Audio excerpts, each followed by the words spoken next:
Hati-hati, Anda yang berhutang. Hutang itu dibawa mati. Yang kita tidak tahu adalah hati orang yang minjemin.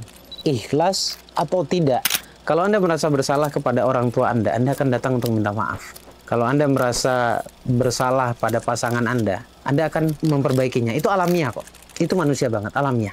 Seharusnya juga begitu kita ke Allah. Kalau kita merasa kita salah, mohon ampun. Sebenarnya semakin sering kita mengucapkan kata hutang, maka kata hutang itu nempel sebenarnya di pikiran kita dan akhirnya itu menjadi magnet. Kalau Anda mau hidupmu ajaib, jangan pelit, sedekah. Kalau lagi nggak dapat rezeki, ya semampunya, seikhlasnya. Kita tuh sebenarnya itu nggak bisa bypass ke Allah, itu nggak bisa. Terlalu kotor kita mau bypass ke Allah.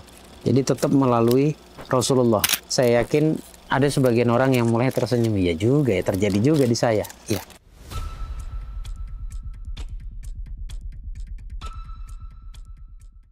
Assalamualaikum warahmatullahi wabarakatuh. Selamat malam teman-teman. Jumpa lagi bersama saya di sini, Bagus Baraja, di channel Gus Baraja. Simak videonya sampai selesai, khususnya untuk Anda yang merasa sudah hampir nyerah karena nggak bisa bayar hutang. Saya tahu buat Anda yang saat ini ikhtiar, usaha, bisnis, bekerja, pinjem bahkan, tapi nggak jadi solusi. Karena emang bukan di situ solusinya, ya. Dengerin saya baik-baik sampai selesai.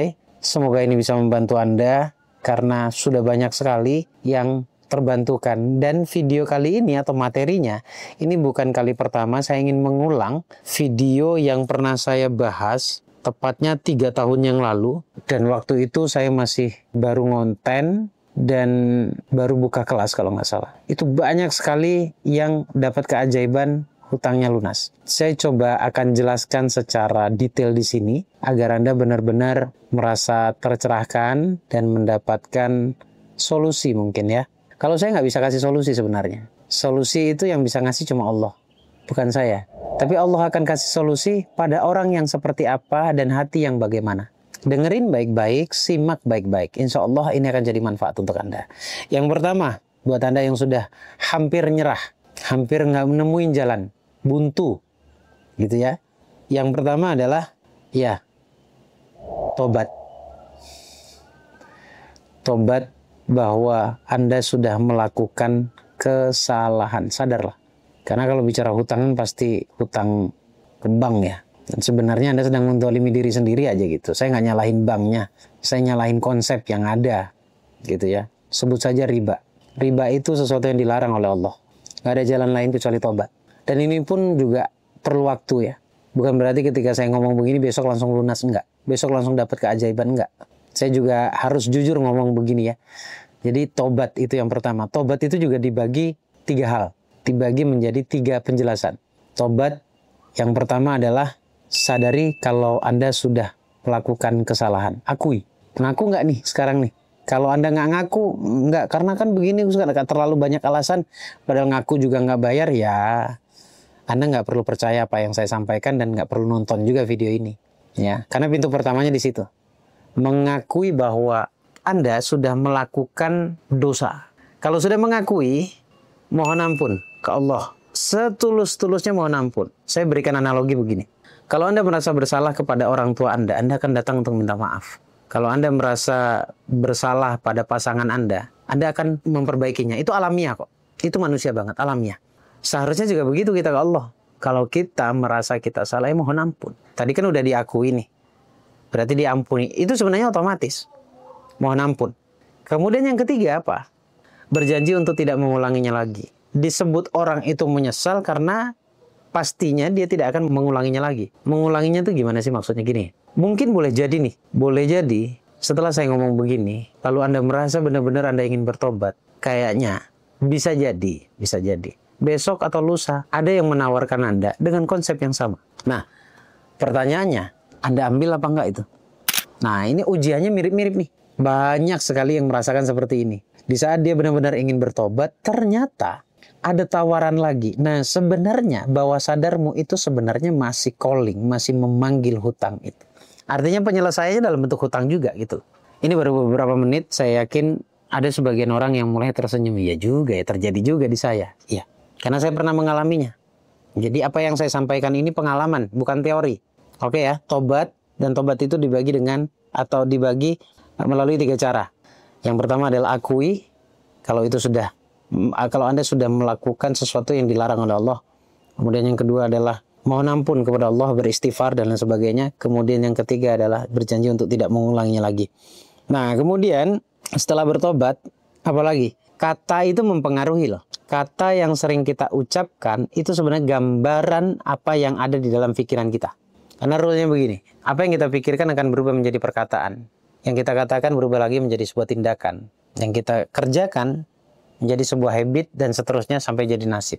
Kata yang mana nih? Kata hutang itu loh. Sebenarnya semakin sering kita mengucapkan kata hutang, maka kata hutang itu nempel sebenarnya di pikiran kita dan akhirnya itu menjadi magnet.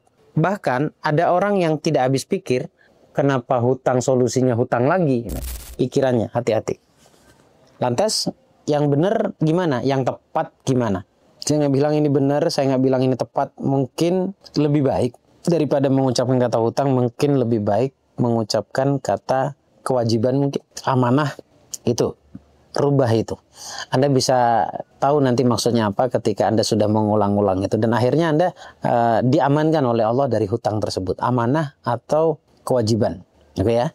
Terus yang ketiga, harus nancap juga sebuah keyakinan bahwa tidak akan di luar batas kemampuan kita kok.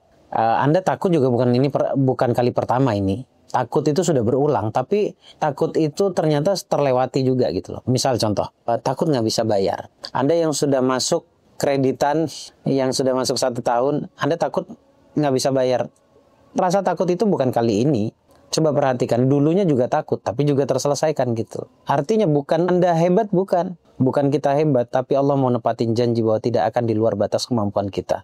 Ya, ini harus kita tancapkan dalam pikiran kita bahwa semuanya akan terlewati atas izin Allah. Itu yang ketiga.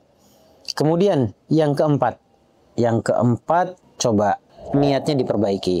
Niatnya bukan cuma lunas hutang, tetapi menjalankan kewajiban Allah. Yang namanya hutang kan wajib dibayar, karena itu akan dibawa mati. Hati-hati, Anda yang berhutang. Hutang itu dibawa mati. Yang kita tidak tahu adalah hati orang yang minjemin ikhlas atau tidak. Kalaupun dia tidak ikhlas, bukan kesalahan dia. Jadi niat itu penting. Niatnya bukan hanya lunas hutang saja, itu masih niat yang egois itu. Niatnya adalah menjalankan ibadah, menjalankan perintah Allah. Karena melunasi hutang itu wajib hukumnya. Ya, kalau sampai kita mati membawa hutang itu kan menjadi masalah. Tadi saya sampaikan bahwa kalaupun yang punya hutang, yang menghutangi atau yang ngasih pinjaman ke kita itu tidak ikhlas misalkannya, itu tidak salah di dia karena ini memang milik dia gitu loh. Tidak salah di dia kalau dia tidak ikhlas. Artinya bisa saja kan ada beberapa keterangan yang menyatakan bahwa itu bisa ditagih di akhirat nanti. Hati-hati Anda yang punya hutang. Segera temuin orang yang ngutangin Anda. Kalau itu sifatnya perorangan. Dan yang penting iktikadnya baik. Ini yang paling penting, iktikadnya baik. Jadi niatnya bukan hanya untuk lunas hutang, tapi menjalankan ibadah, menjalankan perintah dari Allah. Karena kita lunas hutang itu, bisa melunasi hutang itu ibadah banget. Ibadah banget. Dan juga menjadi ibadah bagi orang yang minjemin hutang selama kita belum bisa bayar, sebenarnya begitu. Nah, yang terakhir sekarang. Sorry, bukan yang terakhir. Yang berikutnya, sisa 2 materinya ya. Yang berikutnya adalah sedekah. Ya, kalau Anda mau hidupmu ajaib, jangan pelit, sedekah. Kalau lagi nggak dapat rezeki, ya semampunya, seikhlasnya, sebahagiannya. Kalau lagi belum dapat rezeki, tapi kalau sudah dapat rezeki gimana? Ya minim-minimnya 5% sampai 10%. Kok banyak banget Gus? Ya nggak apa-apa, nggak usah dilakukan. Kan saya bilang nggak maksa. Buat orang yang sungguh-sungguh coba saja dilakukan. Ini juga materi yang ketika saya sampaikan di seminar. 5-10%. Tapi sebenarnya kalau kita rutin ketika dapat rezeki kemudian kita keluarkan, kita sedekahkan, itu nggak banyak sebenarnya. Dari 1 juta saja cuma 100.000. Tapi ini bisa menjadi banyak kalau dikumpulin. Ya, jadi sedekah ini ajaib banget. Panjang saya kalau harus jelaskan yang namanya sedekah itu. Sedekah, jangan lupa. Sedekahnya rutin, istiqomah, subuh, dan menjelang maghrib kayak gini nih. Saat saya buat video ini menjelang maghrib ini bagus banget untuk untuk bersedekah. Ya, saya kan sedekah ilmu ke Anda. Ya, hanya untuk di YouTube ini. Nah, sekarang yang terakhir setelah sedekah, perbanyak sholawat ya. Kenapa sih kok harus sholawat? Gini, kita tuh sebenarnya itu nggak bisa bypass ke Allah, itu nggak bisa. Terlalu kotor kita mau bypass ke Allah. Jadi tetap melalui Rasulullah. Makanya afdolnya doa, coba Anda boleh tanya sama ustadznya Anda. Barangkali saya salah ya, saya mohon maaf. Tapi setahu saya, setelah kita sholat kita pasti berdoa kan. Dan doa yang afdol itu ketika diawali sholawat dan diakhiri dengan sholawat. Artinya apa? Kita nggak bisa bypass ke Allah. Melalui sholawat, melalui mendoakan Rasulullah dulu. Bersolawat kepada Rasulullah dulu. Sholawat, bismillah. Kalau mau ngapain gitu ya, perbanyak sholawat. Allahumma sholli ala sayyidina Muhammad. Atau yang pendek aja sallallahu ala Muhammad. Bebas, sholawatnya apa aja. Tapi basahkan lidahmu dengan berzikir. Sholawat, sholawat, sholawat. Ya. Kemudian yang terakhir, boleh kalau Anda mau amalkan, sering saya sampaikan, ya Allahu ya Razzaqu ya Ghani. Atau yang komplit, ya Allah, ya Rahman ya Rahim, ya Fattahu ya Razzaqu ya Ghani ya Mughni. Baca berapa kali? Sebenarnya bukan berapa kalinya. Karena nanti kalau Anda masih bertanya berapa kali bacanya, berarti Anda masih fokus di hitungan. Itu nggak akan memberikan dampak sebenarnya. Fokusnya adalah bagaimana Anda bisa meresapi setiap apa yang Anda amalkan, dan amalan tersebut masuk ke dalam hati Anda. Ya, kalau Anda mau kejar istiqomahnya nggak apa-apa. 111 kali. Kapan itu? Habis sholat. Semoga bermanfaat. Anda bisa rasakan 1 bulan berikutnya. Assalamualaikum warahmatullahi wabarakatuh. Mohon ampun kepada Allah. Kemudian yang ketiga, berjanji untuk tidak mengulanginya lagi. Aku mengangkat batin di sana. Aku ngomong aku. Seri. Serong. Sampai nanti mau.